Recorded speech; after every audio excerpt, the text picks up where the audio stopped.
Hey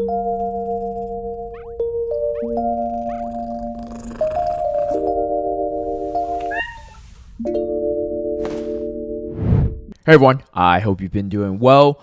Sorry for the lack of videos in the past week or so. Been just doing some other projects on the side outside the YouTube stuff. So catching up on some content right here. And today we'll be covering actually someone else's battles. This from my buddy Dreflames, a local mine from Southern California, also an OG to PvP.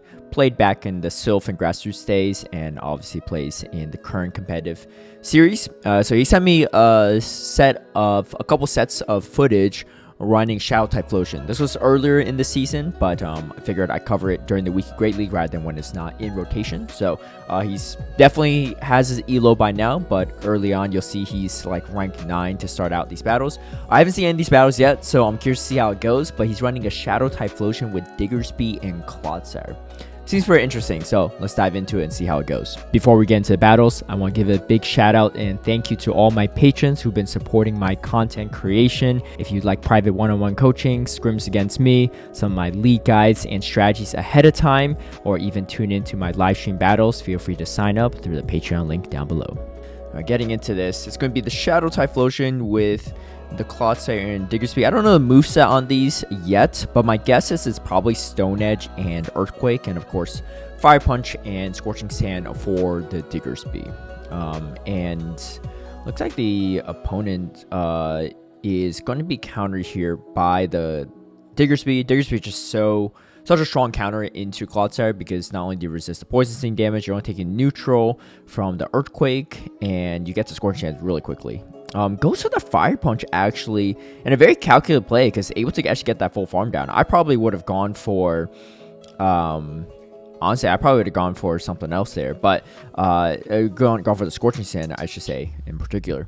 However, he does go for the aggressive farm down. It definitely paid off. That extra Poison Sting damage is not that big of a deal. And the thing with Shadow Typhlosion is that it is actually pretty solid into Feraligatr as well. It actually beats Feraligatrs in 2 shields, which is kind of nuts. But yeah, this is going to be pretty good for Dreflames. Good optimization as well. Make sure the opponent doesn't get any free turns out of this.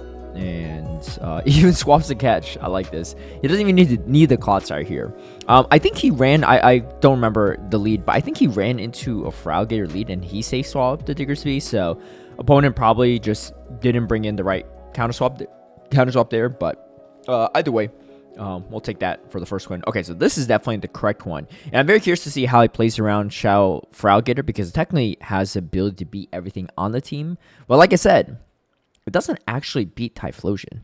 So this is going to be interesting. My guess is he gets the second shield and then swaps over to Diggersby because he knows he can tank 1 Hydro Cannon. Let's see if that's what he does. Oh, he goes for 2 shield chat. Okay, well, we get to see it right here. Like I said, Shadow Typhlosion does win the 2 shields, and he was also turned ahead because they swapped into it. So, yeah, pretty nuts. As you can see, very low on health. Aggressive farm down from the Alolan Sandslash.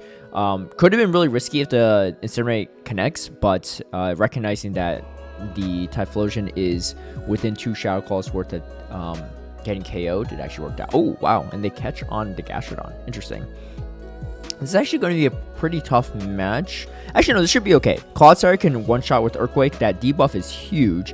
And most Gastrodon are not running Water Pulse, especially in Great League. It's going to be Earth Power, not enough to KO. This is actually quite nice because now he could actually swap over here and he could potentially even still get to... No, he's probably not... He's probably going to get outpaced on the Fire Punch. Unless he has the Force Cycle on the opponent's throws when they have literally... what do you call it? Like leave with no energy. Okay, so this is going to be interesting. Poison Sting is not going to be enough to KO here, or is it? Yeah, not quite. Oh, but they weren't at the move, right? So really clutch finish right there. But yeah, Feraligatr, definitely a harder matchup. This is actually really nice. Okay, very quick switch from the Clefable. Does a decent amount of damage, but the resistant fairy winds are not that threatening. Go straight for the blast burn. I like this play because you're already in a positive matchup. Ooh, Shadow Ursaring. What the heck? Okay, this is gonna be interesting for sure. Man, that 2 Incinerate takes down to half its health. That's nuts. I like this play from Dreflames here because you don't really want to get hit by close combat from the Shadow Earth Swing. Man, Swift actually does a decent amount of damage. What in the world? Alright, they have a Digger Speed themselves in the back. And it's definitely the right play from the opponent because they, you know, have a much clearer answer to Clodsire. But are they down a shield? Yeah, they're down a shield. Oh, attack drop on the first Scorching Hand. This is very unfortunate. Something you see a lot in these Digger Speed mirrors, especially in Galar Cup, which I will discuss tomorrow for my Galar Cup team. But that being said, yeah, the Scorching Sand is super annoying when you get debuffed on the first one in the mirror, especially if you're behind an entry as well, because then you're already getting outpaced. Okay, quick pivot over from Dreflames. Swift is not enough to KO. Can you get the Poison Sting down? I like this play, yeah. Just absorb all this entry. Now you quick attack down. The resist to Shadow Claw is not that threatening. Ooh, they actually get to another one. Dude, this Earth Ring pacing to Swift is actually kind of nuts. Yeah, but he's able to just quick attack down. All right. He hasn't lost a game yet so far, so pretty impressive. He told me what his record was, but I don't remember what it was. So he could have gone undefeated. I don't know. Maybe, but I know that it was a pretty good stretch because he was like, hey, you got to take a look at this Shadow Typhlosion tech. And yeah, I agree. I think it's very, very strong. I think it's strong in Show 6 as well, but definitely in GPL. All right, gets to another Scorching Hand. Good shield on Dynamic Punch. Ooh, this is kind of tricky. Do you shield this? Because this could be a Shadow Punch. Decides to let it go. Ooh, they go straight for... Ah, man, this is so awkward. Yeah, you have to shield. It's probably going to be a Shadow Punch. Hopefully they don't get to another move. Okay, loaded on energy. Oh my gosh. Wow, that's a play. Okay, he throws an Incinerate, leaves with energy, not afraid of getting KO'd there from the Powder Snow. Interesting swap from the opponent there too. They're probably trying to catch the Thunder Punch. Definitely good place from the opponent. So I'm assuming he actually... Oh, wow. Great catch right there. I'm assuming he hit rank 9 pretty early, so most of these players he's playing against are also like very high caliber players. You can tell kind of from a lot of their gameplay as well and their catches, right? Like, yeah, that's kind of a weird move to bring in Abomasnow into the Typhlosion. But the thing is, like, that opponent is trying to catch a Thunder Punch, because if like they didn't go for that catch play, they lose anyway, right? They didn't see the Clodsire in the back yet, but at the same time, like, you just can't beat the Typhlosion if they hit you with the Thunder Punch, right? And he still had a shield, I think, too. So, on top of that. All right. Going into this match, I can't remember what the lead was because I was talking about this Typhlosion matchup from before. But, counter met by Azumarill. Azumarill lead is actually kind of interesting for this team. I don't know what he does there. He chips and swaps? Or maybe he just swaps Clodsire and just farms down whatever Clodsire is beaten with Typhlosion and try to leave it Thunder Punch. I don't know.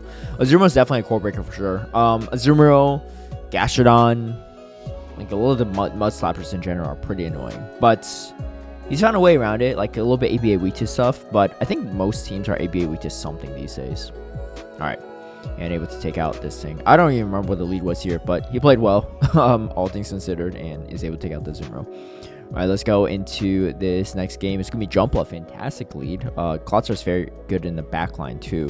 Ooh, okay. And they come in, the roll outs, Licky. It's probably going to be Body Slam because unlikely they're probably running Shadow Ball here, and there's no reason for them to throw Shadow Ball, of course. I don't know if I love that he threw Incinerate first. He didn't really need to do that. He just took a lot of damage from the rollout. But we do get the attack drop. Yeah, because the main thing is, like, he has to throw another move anyway, right? He can't really quick attack this down. But he could at least throw the Fire Punch instead. But, like, I think if he didn't throw the Incinerate, it's fine. He just throws 2 moves. He's already going to win this. Okay, I mean, he goes for aggressive farm down, so there's definitely some value here. And then, I like this pivot a lot, because he knows that the Clodsire could beat already. So, if there is, like, a Mud Boy or Gastrodon in the back, he draws it out here. Ooh, unfortunately, it doesn't get to that Blast Burn. But that's okay.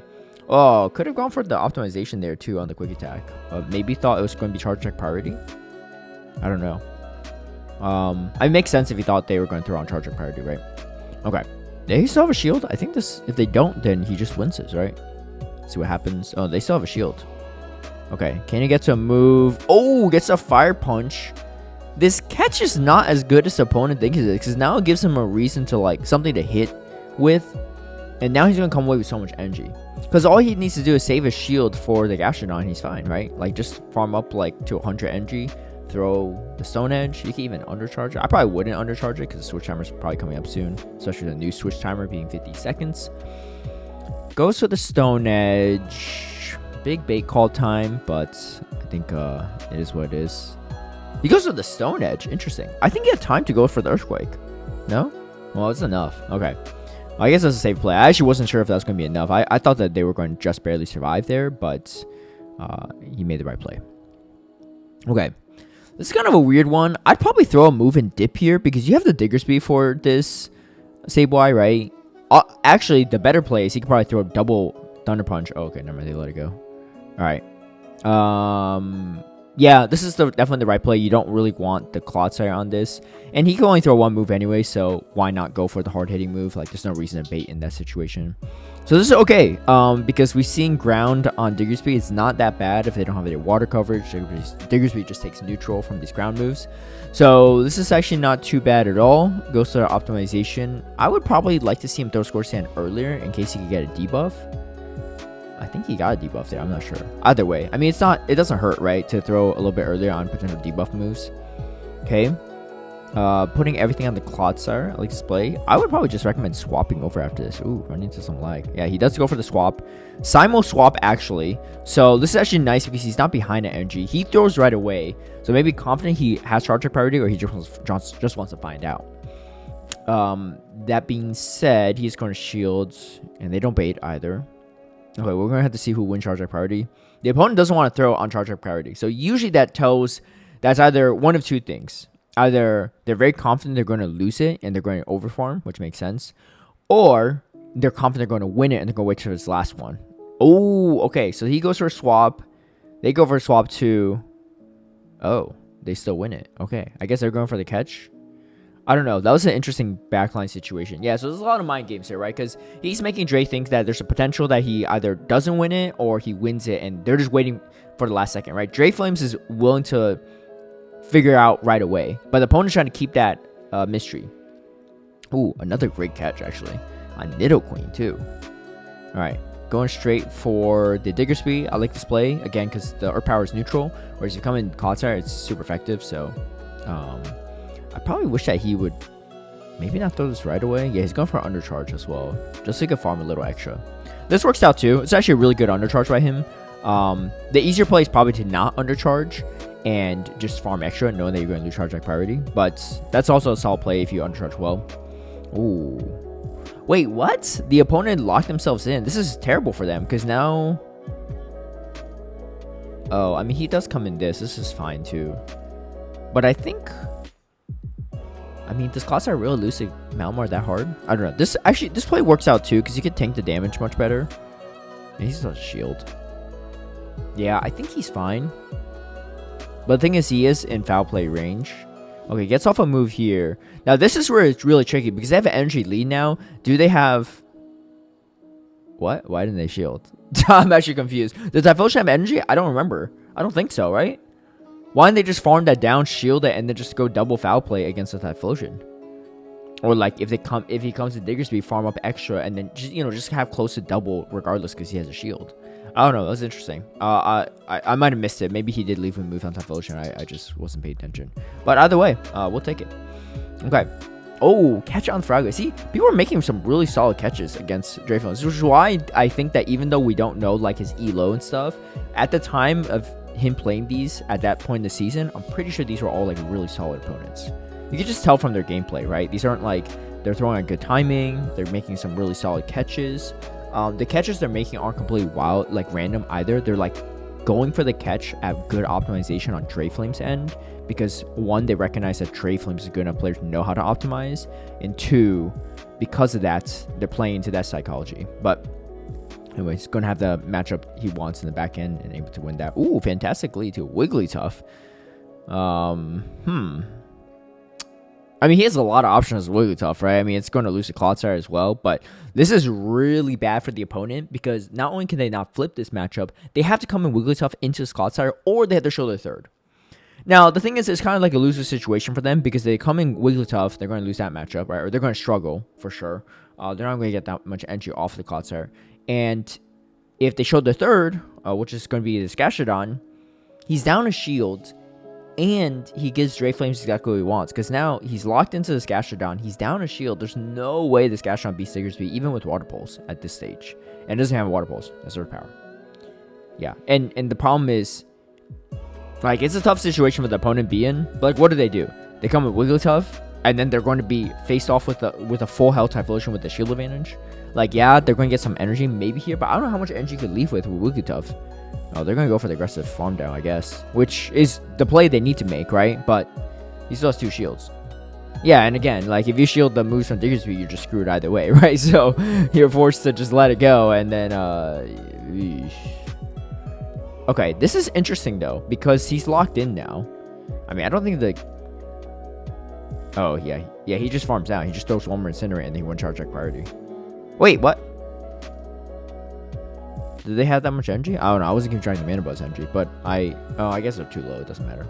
I probably would just gone for the farm down at that point. I guess it doesn't matter if the Wigglytuff's that low. Alright, tries to go for a catch here. I don't hate the play. I think the tough part with that is when you're using a long-term duration move, it's really hard to catch opponent's move, right? Maybe he just wanted to leave with the Thunder Punch, which is a very valid strategy, right? Knowing that he's swapping out anyway, having entry on that Typhlosion is nice because you're going to win charge attack priority against pretty much everything that you see. So having energy already banked is going to be solid. All right. In comes a Drifblim. They lead Drifblim? I don't think so. Did they? I don't know. I'm like really out of it today. But, I mean, if they didn't lead Drifblim, then them swapping and Drifblim that late is not ideal. Because then you just, like, you just end up getting stuck against the Typhlosion. Ooh, looks like there's some, like, stutter lag there. I'm not really sure. My recommendation for anyone watching, so I can tell from Dreflames' POV right now, is if you have good Wi-Fi, you can tell he's playing on Wi-Fi, right? But play on Wi-Fi, put on Do Not Disturb, for starters. Put on airplane mode. Again, if you're only playing Wi-Fi, if you're playing data, you can't do that. And get rid of low battery mode. I see low battery mode, no Do Not Disturb, no airplane mode from Dreflames. And this is not like a roast on Dreflames. I think just something that people don't realize as someone that records a lot of footage myself. You want to try to minimize any potential latency as much as possible. And over the years, that's why I notice is like one of the best combinations. I still lag all the time, but I think that I'm lagging a little bit less because of that. It can't really hurt, right? Especially if you're only using Wi-Fi or you're hardwired in with like Ethernet, or yeah, like if you're using data, still put on Do Not Disturb, and then still go turn off low power mode. But yeah, that's draining your battery a little bit faster, but at least it's worth. All right, so those are going to be the sets. I don't know how many total battles he played, but I think he only lost 1, and it really came down to charge back priority, and that was it. And obviously, some of his opponents made some questionable plays here or there, but I mean, that's not Dre's fault, right? He played perfectly. Really impressive run from Dreflames, so definitely give this team a shot if you like. Shout out to Dreflames for sending me the footage. Appreciate seeing someone else's gameplay as well. If you like this video, feel free to give it a like and share. Subscribe for future content. Hit that notification bell to get alerted right when I post a new video. And I'll catch you all next time. Peace.